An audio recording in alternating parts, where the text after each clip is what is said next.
Après avoir humilié le Barça au Camp Nou en gagnant 4 buts à 1, le PSG s'est fait chahuter par les Blaugrana. Même s'il y a eu 1-1 sans grand Keylor Navas, les Parisiens auraient sans doute vécu une autre remontada. Alors comment expliquer cette prestation indigeste du PSG après avoir fait le plus dur à l'aller?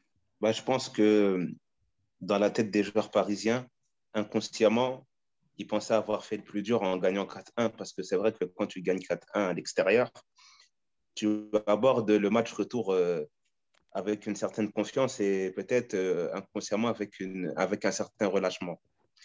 Donc, je pense que dans leur tactique de jeu, de ce que moi j'ai pu remarquer, ils ont laissé le ballon au Barça pour que le Barça développe leur jeu parce qu'eux, ils n'étaient pas dans l'obligation forcément d'attaquer et de planter un autre but.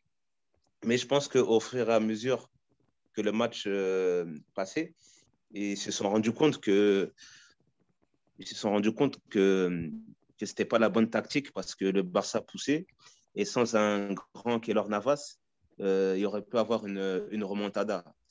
Après, je pense que aussi psychologiquement, ils ont subi deux remontadas. Une contre le Barça il y a 4 ans et une contre Manchester United l'année d'après. Donc, je pense que il y a eu dans la tête, ça a dû peser un peu au cours du match. Et Alex, toi qui suis le Barça tout le temps, comment expliques-tu que le Barça à l'aller, ils ont perdu 4 buts à 1, ils n'ont pas existé du tout, et au retour, on voit un autre Barça différent de celui qui avait joué à l'aller, qui a asphyxié le PSG, qui l'a acculé durant presque 80 minutes. Comment expliques-tu cette métamorphose, en fait? Bah, c'est simple, hein. Franchement, c'est très simple. À l'aller, le Barça a joué contre nature. Ils ont joué en ayant peur, c'est tout. Ils ont joué comme ils ne devraient jamais jouer, en fait. Le Barça ne doit jamais jouer en ayant la trouille. Je ne veux pas faire les supporters, comment dire, dogmatiques, etc. Mais au Barça, il y a une culture, il y a une identité. C'est Villanova qui disait en fait que le système du Barça n'est pas toujours le bon, hein. Le Barça n'a pas la prétention de dire que sa philosophie de jeu est la bonne. Par contre, le Barça joue sans couardise. Ça, c'est la vérité. Le Barça ne doit pas jouer en ayant peur. Sur le match aller, il y a le but de. Je sais plus comment. Déjà, le premier but du Barça, c'est contre le cours du jeu. Donc, le PSG avait dominé le match. Pourquoi? Parce que le Barça a reculé en fait. Ça ne correspond pas du tout au Barça. Le Barça n'a pas l'effectif pour jouer en contre, pour laisser l'initiative du jeu à une autre équipe. Non, non, non. Le Barça doit toujours être protagoniste. Sur le but de. Ça doit être le but je ne sais plus si le deuxième ou le troisième, je ne sais plus. Il y a une action où, en fait, sur la longue passe de Verratti, Griezmann est en position de latéral. Ça, c'est pas le Barça, ça. On a joué en ayant peur, en calculant, bah, et ça s'est retourné contre nous.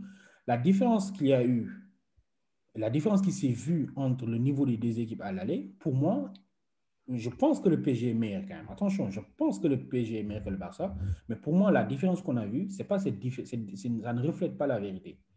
Le Barça n'était pas autant inférieur au PSG. Maintenant, au retour, Laporta a été élu. Il faut bien suivre en fait ce que Laporta a fait juste les jours précédents.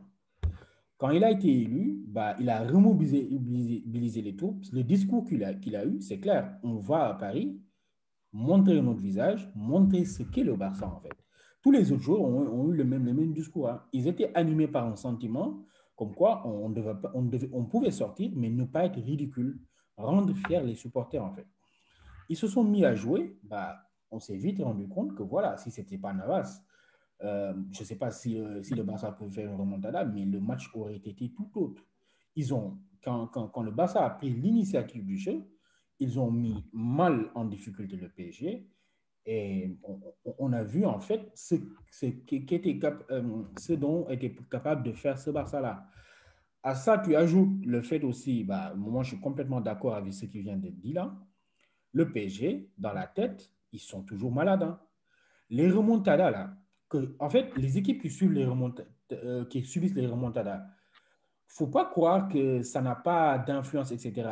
Tu vois, la peur qu'a eu le Barça, il y a quelqu'un qui l'avait dit, je ne sais pas si Stoïkov ou je ne sais pas qui, mais moi, même moi devant ma télé, je le sentais. Tu sentais le poids des remontadas lors du match aller. Pourquoi le Barça a eu peur? Parce que pendant 3 ans, ils ont subi des humiliations en Ligue des Champions. Ils ont voulu jouer qu'on le veuille ou pas, ça pèse dans les têtes. Et le PSG euh, a eu ce syndrome-là. Dès les premières minutes, le Barça a mis les pieds sur le ballon. Ils ont eu le ballon, ils ont eu des occasions. Et hop, dans la tête, ça a commencé à cogiter en fait. Le PSG, c'est là, à mon avis, s'ils veulent évoluer, s'ils veulent s'améliorer, c'est là où ils doivent travailler en fait. Appréhender cette peur-là, bah, ne plus tomber dans les travers, etc. On a vu le PSG faire un très bon match à l'aller à Manchester. Au retour, que nini, que dalle. Ils sombrent, tu vois. Donc, ce n'est pas du tout la première fois que ça arrive pour le PSG. Hein. Le PSG, dans la tête, il y a vraiment un travail à faire pour dépasser tout ça. Voilà, le Barça, autant motivé qu'il soit, ne devait pas, à mon avis, outrageusement dominer le PSG comme ça, quoi. Voilà. Saïkou, qu'est-ce que tu penses de ce qu'il vient de dire? Est-ce que, pour toi, est-ce que tu trouves normal qu'une équipe comme le PSG, quand même, qui dispose d'un effectif pléthorique avec des très bons joueurs, un collectif quand même qui est supérieur au Barça, est-ce que tu acceptes, est-ce que tu comprends qu'à domicile, que le PSG, après avoir gagné 4 buts à 1 à l'aller, puisse sombrer à ce niveau-là? Bah, écoutez, déjà, je me réjouis que le Barça soit sorti en huitième de finale. Parce que moi, je suis Real Madrid. Excuse-moi, Lenzo. Après, le Paris Saint-Germain, il ne faut pas oublier qu'a disputé quand même une finale de Ligue des Champions récemment, même si on va me dire que c'est un contexte particulier. Mais quand même, il y avait du jeu, il y avait de l'engagement, il y avait aussi un travail mental qu'on voyait quand même apparaître lors de ces sorties. Dire que le Paris Saint-Germain, oui, ça reste le Paris Saint-Germain, cette équipe-là qui est capable quand même de faire le bon et le lendemain faire le pire. Mais en Ligue des Champions, j'ai comme l'impression que le Paris Saint-Germain est en train quand même de grandir un peu avec cette compétition-là. Il commence quand même à comprendre comment est-ce que ça se passe en Ligue des Champions, quels sont ces détails-là à régler. Après la Ligue des Champions, moi je dis souvent que la Ligue des Champions, c'est comme un devoir et un examen. C'est-à-dire que là, le nom, il est là, c'est la Ligue des Champions. Certes, il y a des équipes qui connaissent très bien cette compétition-là, qui sont des habitués. Ces équipes-là ont cette légitimité-là. Mais le Paris Saint-Germain, aujourd'hui, ça commence à être un grand groupe. C'est une équipe qui joue les huitièmes de finale, les quarts de finale et demi-finale, récemment une finale. Donc, c'est une grande équipe. À l'aller, l'équipe a fait le boulot 4-1. Quand vous battez le Barcelone à Camp Nou, quand même 4-1, c'est-à-dire que vous avez fait le travail à domicile. Je ne pense pas qu'il y a grand-chose à faire. Le plus important pour le Paris Saint-Germain, c'était déjà éviter de prendre une remontada face au Barça. Comme les Zola a dit, on sentait carrément, même chez les supporters du Paris Saint-Germain, ils étaient dans le doute parce que cette équipe-là a l'habitude de subir des remontadas. Quand vous avez cette habitude-là, ça joue dans la tête des gens, que ce soit vous, joueurs, vous, supporters, ou bien même le staff de l'équipe. Contre le Barça, il ne faut pas oublier que le Paris Saint-Germain, que ce soit le Paris Saint-Germain ou une autre équipe, ne peut pas apprendre au Barcelone comment jouer au foot. C'est-à-dire là, vous avez gagné le match aller, au retour, vous gérez. C'est le Barça qui avait des choses à prouver, c'est le Barça qui avait des choses à démontrer pour pouvoir passer en quart de finale. Le Paris Saint-Germain, lui, l'objectif, c'était d'éviter de prendre une remontada après un 4-1. Et l'équipe a géré son match. Je pense que c'est le moins que l'on puisse dire. Et même si les gens vont dire que le jeu était laborieux et tout ça, après, en football, c'est-à-dire vous faites deux choix. Soit vous jouez bien et vous devenez ridicule en fin de match parce que vous l'avez perdu, ou bien vous jouez mal et vous gagnez le match. Et moi, dans ces deux hypothèses-là, je préfère jouer mal et gagner mon match, passer en quart de finale. Après, à la fin de rencontre, sur le tableau d'affichage, on va voir Paris Saint-Germain qualifié et le Barça éliminé après 80% de possession. Ce n'est pas important. Le Barça, cette année-là de contrôler le jeu, de faire tout ce tiki-taka et tout là. Le football n'est pas né avec la possession. Voilà, je pense que le plus important pour le Paris Saint-Germain, c'est que cette équipe-là s'est qualifiée avec quand même quelque chose. Il y a des choses quand même à refaire. Il y a des choses à refaire. Aujourd'hui, Neymar, il n'est pas là.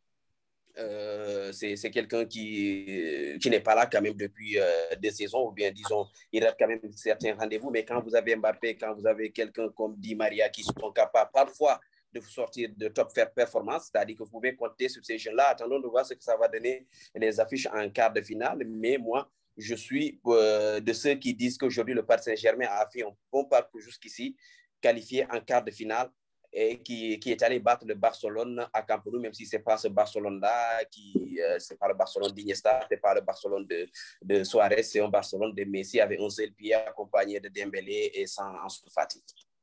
Bon, il y a Lilzo qui voudrait rebondir sur ce que tu dis. En fait, ça écoute sur ce que tu dis. Justement, si le PSG veut grandir, pour moi, ce n'est pas le bon discours à tenir au PSG, en fait. En fait, dans le football, il y a des petites choses qu'on maîtrise pas du tout. Et ce qu'on maîtrise, c'est notre attitude, ce qu'on veut faire sur le terrain, etc.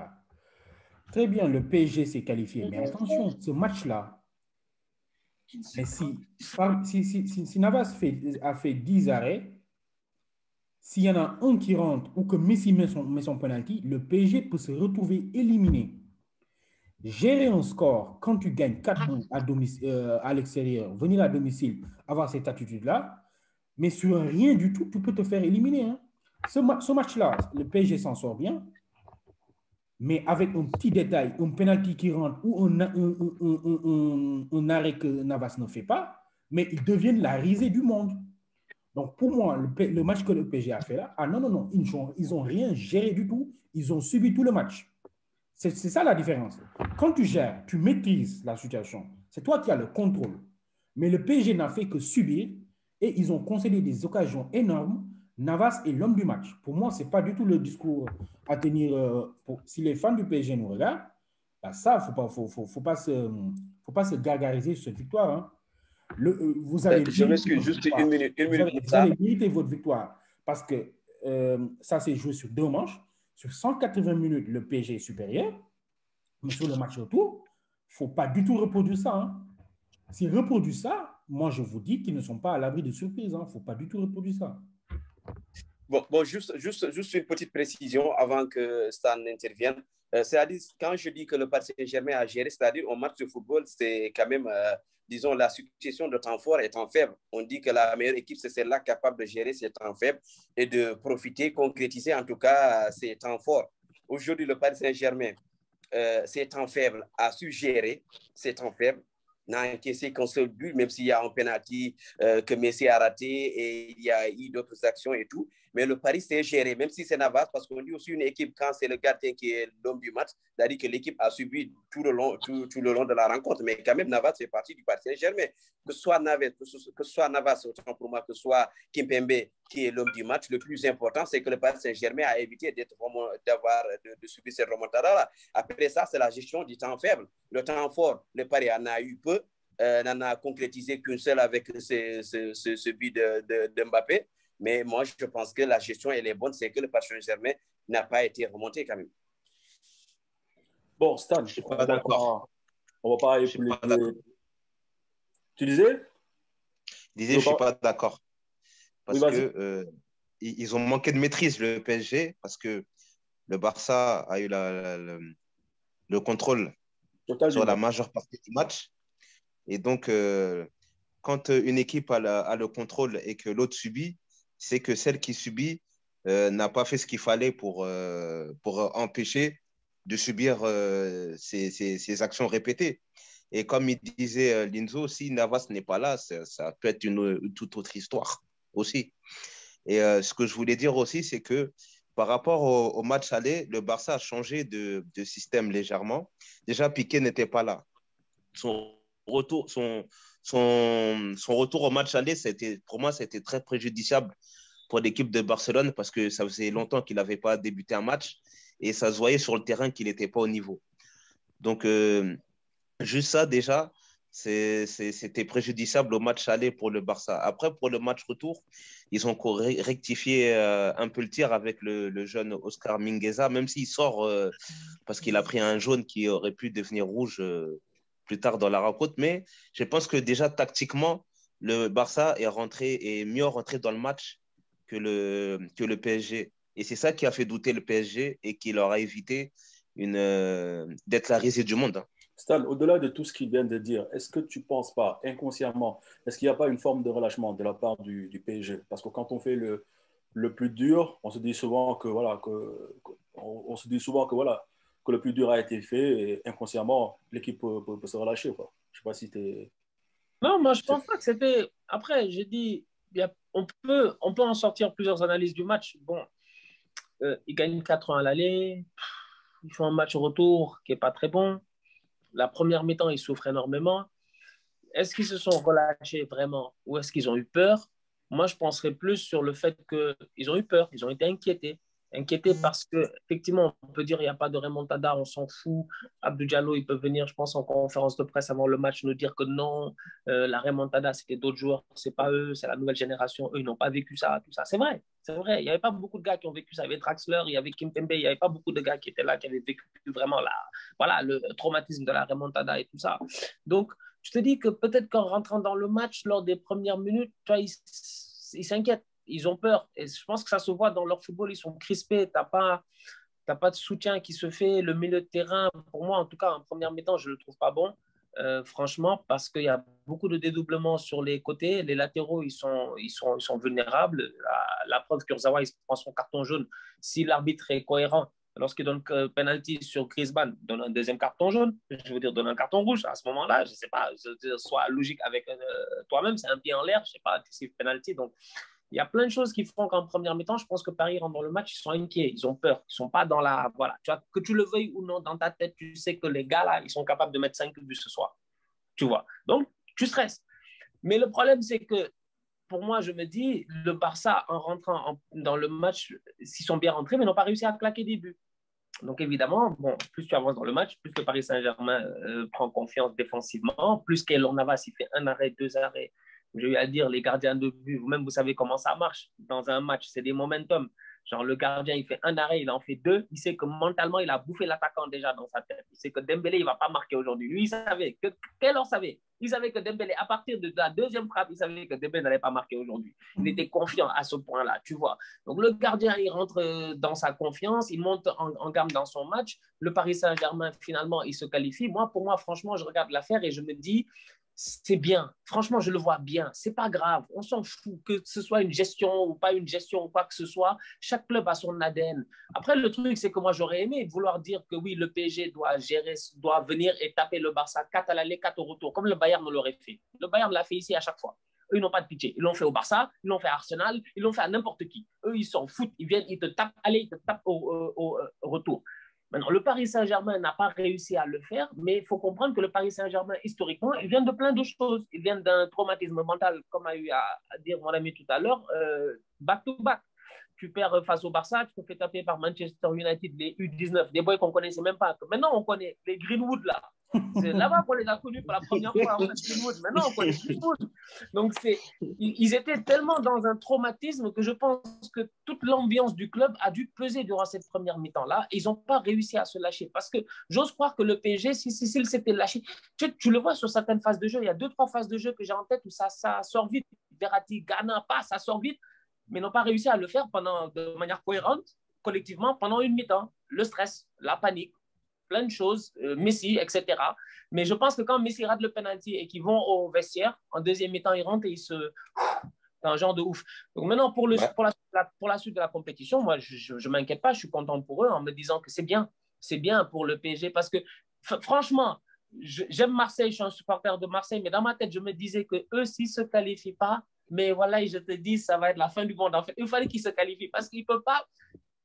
Ils peuvent être éliminés, mais pas sur un 4-1, 4-1, pas sur une deuxième remontada, en fait. Tu vois, parce que ça, ce serait la chute d'un grand club, quand même, qui aspire à devenir un grand club européen. Le Paris Saint-Germain avance sa tâche. Mais ça aurait mis un coup sur le projet, au fait. Voilà. Exactement. Ça les aurait tués. Donc, pour la suite de la compète, c'est bien. Mentalement, ils sont prêts maintenant. Ils savent. Maintenant, si tu leur donnes en quart de finale Chelsea, le Bayern ou l'Atlético, je ne sais pas, quiconque se qualifie, ils savent. Ils savent que tu peux gagner à l'aller et te faire taper comme du n'importe quoi au retour. Et ils sont conscients aussi que de la même manière qu'on a tous fait l'analyse en disant que si le Barça, ce soir-là, à la place de Dembélé, ils avaient Haaland, ils avaient Lewandowski, ils avaient même Luis Suarez, je pense qu'après 30 minutes, c'est peut-être 2-3-0 Barça. Et à ce moment-là, mentalement, les Parisiens, ils sont à terre. Donc, pour moi, franchement, c'est que du positif tout ça. Parce que si Pochettino, il travaille bien dessus, il va pouvoir l'utiliser pour les prochains matchs et leur rappeler à chaque fois ce match-là face au Barça où ils font 1-1.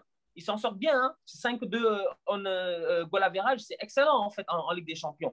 Mais tu sais qu'ils ont galéré quand même. Donc pour moi, franchement, c'est le spectre de tout ce qui s'est passé avant. Et maintenant qu'ils ont passé ce stade-là, ils ont réussi à faire une genre de contre-remontada, quoi. Tuer le spectre de la remontada.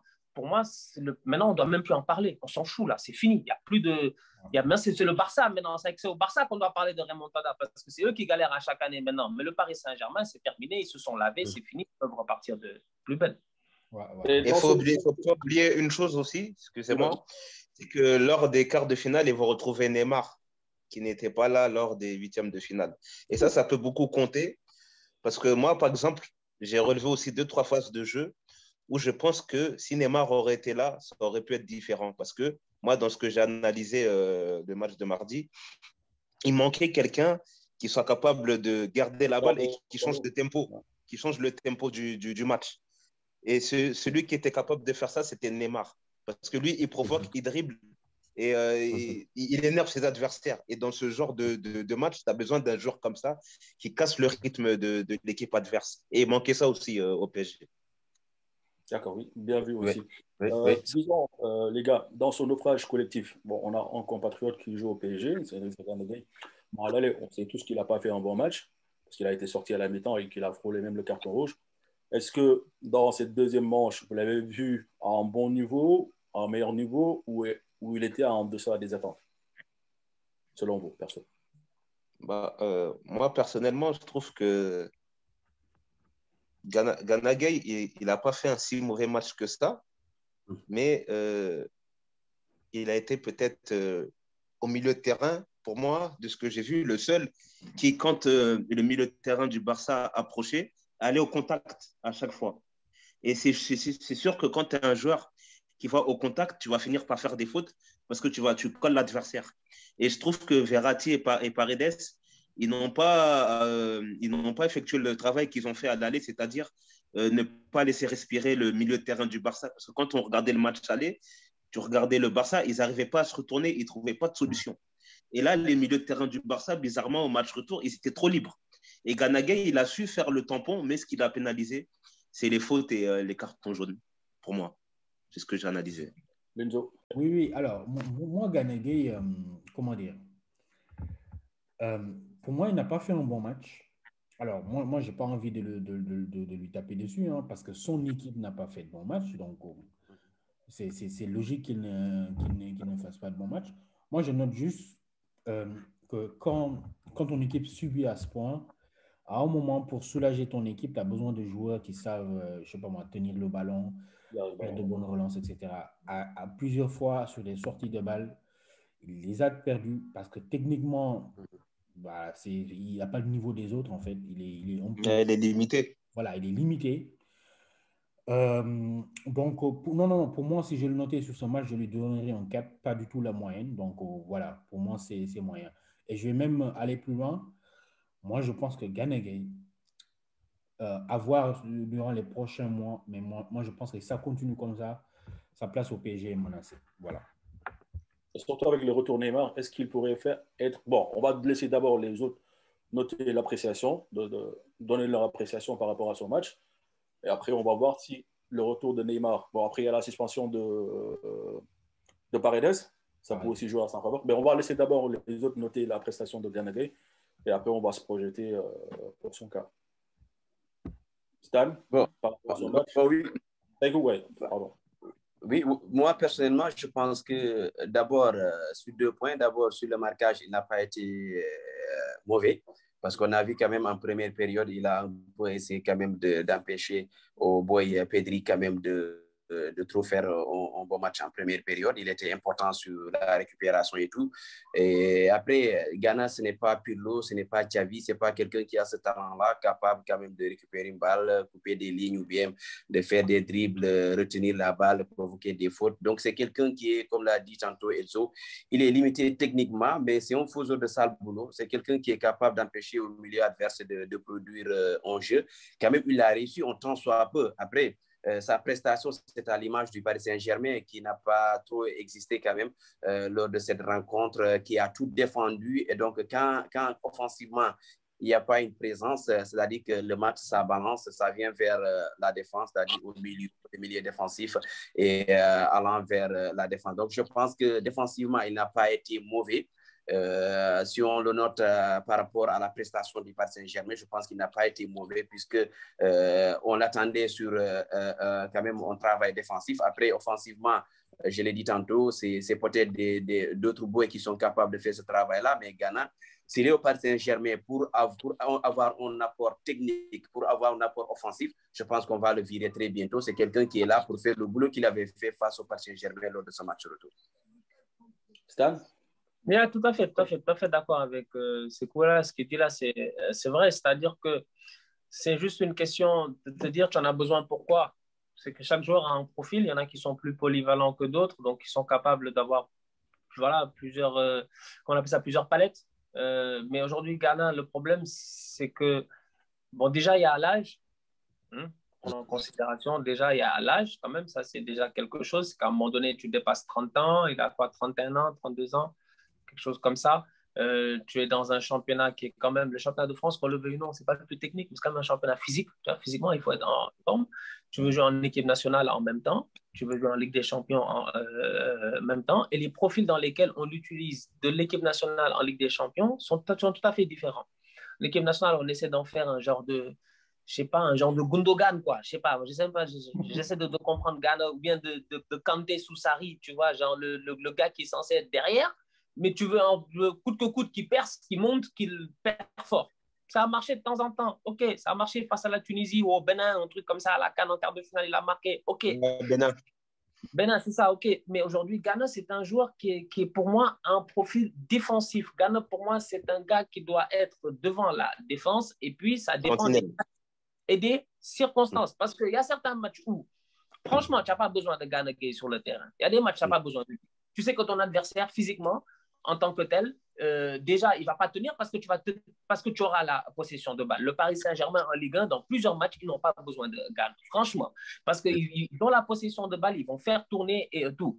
Donc aujourd'hui, ça en fait un joueur qui, par rapport au match face au Barça, étant donné que le PSG est dans une position très, très défensive, ils ont joué très, très bas sur le terrain. Les 10 joueurs catalans étaient dans la moitié du terrain du Barça constamment, presque, surtout en fin de match où ça faisait littéralement du handball, quoi. Ça bougeait autour de la surface. Mais dans cette configuration-là, avoir un Ghana sur le terrain, c'est pertinent. Parce que c'est un joueur qui a une mentalité défensive, qui a un bon positionnement et qui, en plus de ça, va faire les efforts. Tu vois, après, c'est vrai que ça lui arrive de faire des fautes, tout ça, etc. Bon, ça fait partie du métier. Il y a peut-être amélioration à cela, mais comme je dis, il y a l'âge. C'est-à-dire qu'il n'a plus le temps de s'améliorer. Là, il a déjà fait ce qu'il a à faire. Là, il te donne ce qu'il a. Donc, pour moi, aujourd'hui, je dis, par rapport au match, il n'a pas fait un si mauvais match que ça. Voilà, il a fait son match pour moi au milieu de terrain. Ce n'était pas son meilleur match, mais ce n'était pas un mauvais match non plus. J'ai vu pire. Franchement, j'ai vu pire de Gana Gueye. On a vu ici le Sénégal-Maroc la dernière fois. C'était le fiasco de Gana Gueye. Donc, franchement, Ghana, on a vu des matchs pires que ça de Ghana. Mais pour moi, il était dans son match. Et après, ça vient aussi. Ce qui m'énerve, moi, des fois, avec j'allais dire ce jeune homme-là, bah oui, on a presque le même âge, mais ce qui m'énerve avec lui, c'est le fait qu'il choisit ses matchs. Là, c'était le Barça. Ghana, même dès le début du match, il est sérieux, il est focus. Tu le vois en fait, tu le vois quand il joue, il est sérieux, il rigole pas, il n'est pas là pour essayer de faire le malin, de prendre le dessus sur ses coéquipiers, de faire le faux leader ou quoi que ce soit. Non, là, il joue. Il prend le ballon, il développe son football, il essaie de récupérer. C'est vrai que c'est pas le gars le plus, il n'a pas la meilleure vision de jeu, donc faut pas t'attendre à ce qu'il casse 4 lignes comme disait Seko et tout ça, mais il était là, il était focus. Mais de temps en temps, il y a des matchs où il arrive et tu as l'impression qu'il prend le match de haut. Et là, à ce moment-là, il te fait une mauvaise performance. Donc, pour moi, franchement, je me dis, on va voir ce que l'avenir lui réserve, mais ça risque d'être compliqué quand même au PSG pour l'année prochaine parce que Paris part sur un projet, je pense, avec Pochettino. Après, on ne sait jamais. Hein. Écoute, On a vu Sissoko à Tottenham, il est resté. Tout le monde pensait que Sissoko allait mourir. Jusqu'à présent, Sissoko est là-bas. Il est intouchable. Tous les coachs vont passer. Les Mourinho, tout le monde qui vient, Sissoko est titulaire. Donc peut-être que Ghana aussi va faire partie de ces gars-là. On ne sait jamais. Tu vois, l'homme de main, le guerrier, le gars qui va être là pour nettoyer quand tu as besoin de lui. Donc qui sait ce que ça va donner. Mais aujourd'hui, franchement, pour moi, il n'a pas fait son pire match face au Barça. Et même ces dernières semaines, il a été plutôt bon. Et ça va, pour moi, lui permettre de justifier sa présence dans la liste d'Aliou Cissé. Parce que moi, à chaque fois, ça fait quand même depuis la CAN que je dis que pour moi, Ghana ne doit plus être appelé en équipe nationale, tout comme Cheikhou Kouyaté. Mais, étant donné qu'on s'est dégagé des questions de statut, de fans club, de trucs, etc., ça fait que, et même en termes de football, il n'était pas bon. Mais là, ces dernières semaines, quand même, il a été bon, il faut être honnête, il faut le dire. Donc, pour la trêve de mars, il sera dans la liste et j'espère qu'il pourra performer.